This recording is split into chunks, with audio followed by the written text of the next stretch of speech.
The arrow missed Ayana's head by inches. She dropped flat against the muddy forest floor, heart hammering as another arrow whistled overhead and struck the tree behind her. Rain pounded down through the thick canopy, turning the world into shadows and silver streaks. "There!" a man's voice shouted. "The cursed one! Don't let her escape!" Ayana scrambled to her feet, ignoring the familiar sting of pain across her scarred cheeks. 3 bandits crashed through the bushes behind her, their torches hissing in the downpour. She wasn't supposed to be out here. Not at night, not during a storm, and definitely not this close to the road or traveler's past. But old Mama Kindi needed medicine, and Ayana was the only one brave enough, or desperate enough, to make the journey to the next village. The villagers said she was cursed.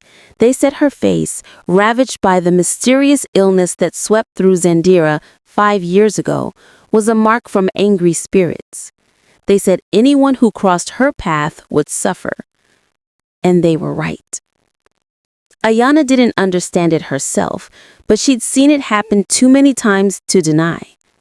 When the baker's son threw rocks at her and called her demon face, his father's shop burned down 3 days later.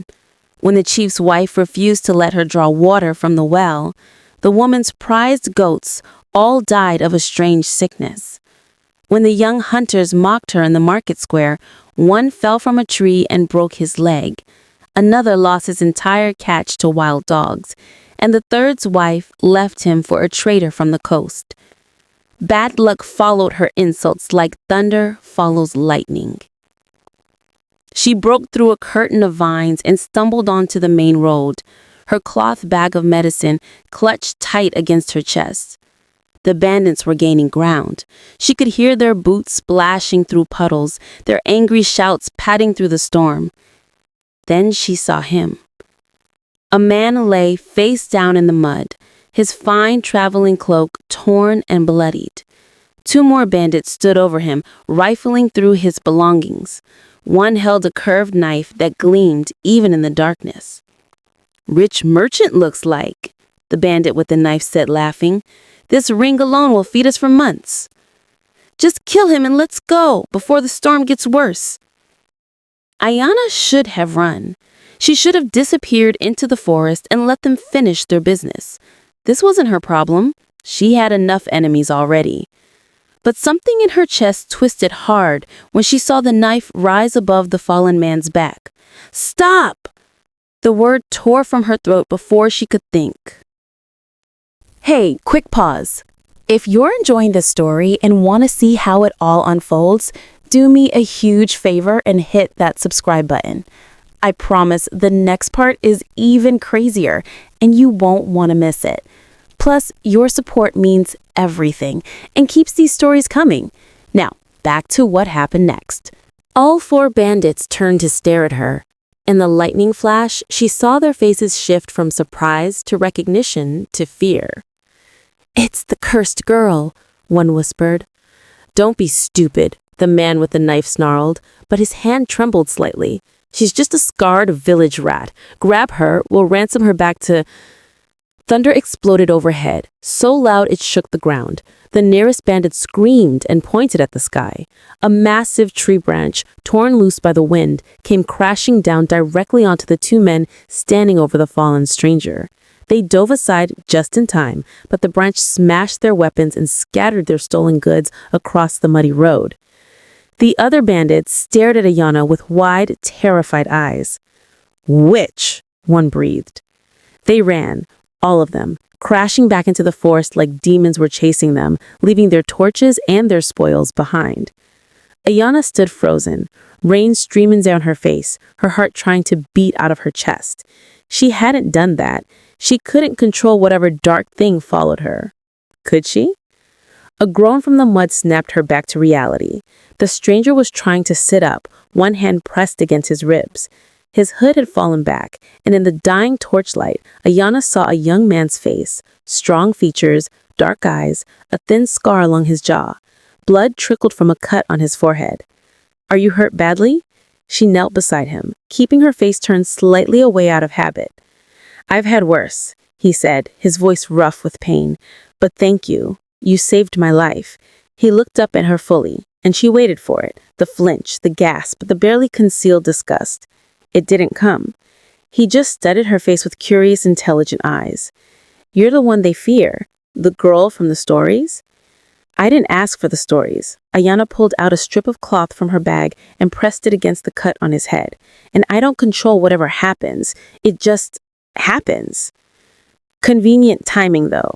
A ghost of a smile touched his lips. "The bandit seemed quite convinced you were about to curse them." "Maybe I was." She tied the bandage tight, perhaps a bit rougher than necessary. "Can you walk? This road isn't safe, and those men might come back with friends." He managed to stand with her help, though he winced and favored his left side. "My horse ran off, and my guards—" His jaw tightened. "They betrayed me, set me up for the ambush." "Guards?" Ayana's eyes narrowed. "Who are you?" Before he could answer, voices echoed through the trees. Not the bandits, but something worse. The sharp, organized calls of the royal patrol. Ayana's blood went cold. If they found her here with an injured stranger, they'd blame her. They always blamed her. "Come on." She grabbed his arm and pulled him toward a hidden game trail. "Unless you want to explain this to soldiers who already think I'm cursed." "Wait! Move, or we both die." They stumbled into the underbrush just as torches appeared on the road. Ayana led him deeper into the forest, following paths only she knew, until the voices faded behind them. Finally, she pushed through a wall of thick ferns and into a small clearing where an abandoned hunter's shelter leaned against a massive rock face. "This will do until morning," she said, helping him inside the crude structure. "Then you go your way, and I go mine." He collapsed on the dirt floor, breathing hard. "You live out here?" "Sometimes. When the village gets too—" She shrugged. "When I need to be alone." "Because they fear you?" "Wouldn't you?" She turned away, gathering dry wood she'd stored in the corner. "I don't even understand what I am. Some kind of curse? Some kind of monster?" "You're not a monster." His voice was firm. "Monsters don't risk themselves to save strangers." Ayana's hand stilled on the wood. No one had ever said anything like that to her before. She struck her flint and coaxed a small fire to life, letting the warm light push back the darkness. "What's your name?" she asked quietly. He hesitated just a fraction too long. "Dakarai?" "You're lying." She looked at him sharply. "But I won't press. Everyone's entitled to their secrets." "Even you?" he asked. "What's your real story, Ayana of the cursed face?" She stiffened. "How do you know my name?" "The bandits said it, and I've heard the tales. The girl marked by spirits, whose enemies suffer mysterious misfortunes. They say you appeared 5 years ago, that no one knows where you came from." He shifted closer to the fire, his dark eyes never leaving her face. "They say you remember nothing before the illness took you." Ayana's hand moved unconsciously to her scarred cheek. It was true. Her earliest clear memory was waking up in old Mama Kindi's hut, her face wrapped in bandages, her body burning with fever. Before that, everything was fog and shadows and the feeling of falling through darkness. "I remember pain," she whispered, and someone's voice saying, "Hide her. Hide her where they'll never look." But that's all. Dakarai leaves forward and tense. "And the bad look that follows you, when did that start?" "Right away, as soon as I could walk again." She hugged her knees to her chest. "At first I thought it was coincidence, but it kept happening. Only to people who hurt me, who insulted me, who wished me harm. Never random. Never to those who showed me kindness." She looked at him. "Why do you care?" "Because I don't think you're cursed at all." He reached into his torn cloak and pulled out a small leather pouch. From it, he drew a ring, gold, with a strange symbol etched into its surface. "I think you're protected, and I think someone very powerful wanted you hidden." The symbol on the ring made Ayana's head spin. She'd seen it before, she knew she had, but the memory skittered away like a frightened animal every time she tried to grasp it. "Where did you get that?" she breathed. "From my father's vault. It's one of 2 rings forged for the royal family of Zandira. Ayana's eyes met hers. My father, the king.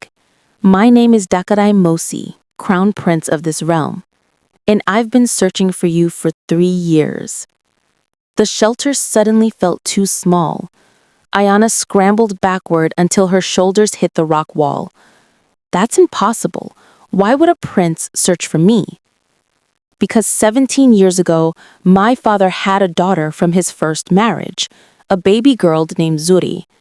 The queen died in childbirth, and my father remarried 2 years later to a woman who brought her own advisor, a sorcerer named Jabari.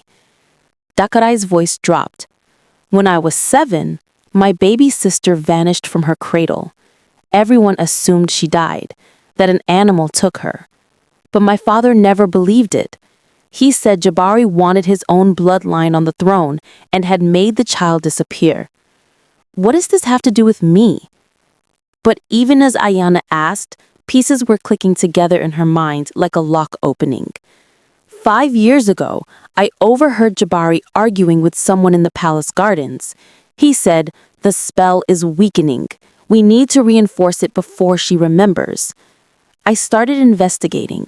I found records of a mysterious illness that appeared in your village, but only affected one person, you. Dakarai moved closer.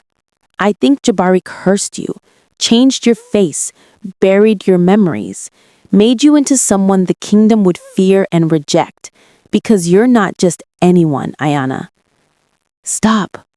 Her voice shook. Please stop. You're Princess Zuri. You're my sister, and you're the true heir to the throne of Zandira. The fire crackled in the silence. Outside, the storm had finally passed, leaving only the steady drip of water from the leaves. Ayana stared at this stranger, this prince, and wanted desperately for him to be wrong. But deep in her bones, in that place where the truth lives afore the mind accepts it, she knew he was right. The protection curse. That's why bad things happen to people who hurt me. Your father, our father, must have placed it on you as a baby, a fail-safe in case someone tried to harm the heir. Jabari tried to kill you but couldn't break through the protection, so instead, he hid you, made you into someone no one would ever recognize or accept, kept you close enough to watch, but far enough that you'd never threaten his plans. Ayana pulled her hand away and pressed it against her scarred face. If this is true, if I'm really this princess, can it be undone? Can I be who I was? I think so. But first we need proof, and we need to get you to the palace before Jabari realizes you've been found.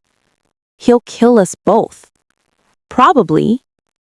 Dakarai smiled, fierce and determined. But I didn't risk my life and betray my own guard's trust to track you down just to give up now. You saved me tonight, Ayana. Let me return the favor. All right, before I continue, I need to ask you something. If this story has you hooked right now, imagine missing out on the ending or the wild stories coming next week. Hit subscribe real quick so you never miss a moment. And trust me, you'll thank yourself later because what's about to happen next is absolutely insane. Now, where was I? She looked at him, really looked at him. At the hope burning in his eyes, the stubborn set of his jaw that matched something she sometimes saw in her own reflection. At the brother she never knew she had, offering her a life she couldn't even imagine. If we do this, she said slowly, if we go to the palace and challenge a sorcerer powerful enough to curse a princess, we'll need more than hope and a protection spell. Then it's lucky, Dakarai said, that I've spent 3 years preparing for exactly this fight. He pulls out a folded paper from his inner pocket, spreading it before the fire. It was a map of the palace, marked with notes and symbols, plans within plans, allies marked in blue, enemies in red, and in the center, circled 3 times, Jabari's tower. As Ayana studied the map, something stirred in her memory. Not words, not images, but a feeling of marble floors beneath small feet, of lullabies sung in a voice she'd forgotten, of being loved and safe and whole, of being Princess Zuri. She looked up at Dakarai, this brother who'd spent years searching for a sister everyone else believed was dead, and she made her choice. "Tell me everything," she said. "Tell me who I was, and tell me how we're going to take back what's mine." Outside the shelter, in a tower room 100 miles away, the sorcerer Jabari woke from a restless sleep, with the absolute certainty that his carefully woven spell had just begun to unravel. The game, after 17 years, had finally begun. Okay, that's part 1. If you want to know what happens next, drop a comment saying part 2 right now. Trust me, it gets even crazier from here. I'll only continue if enough of you show up in the comments. So don't just scroll past. Let me know you're invested.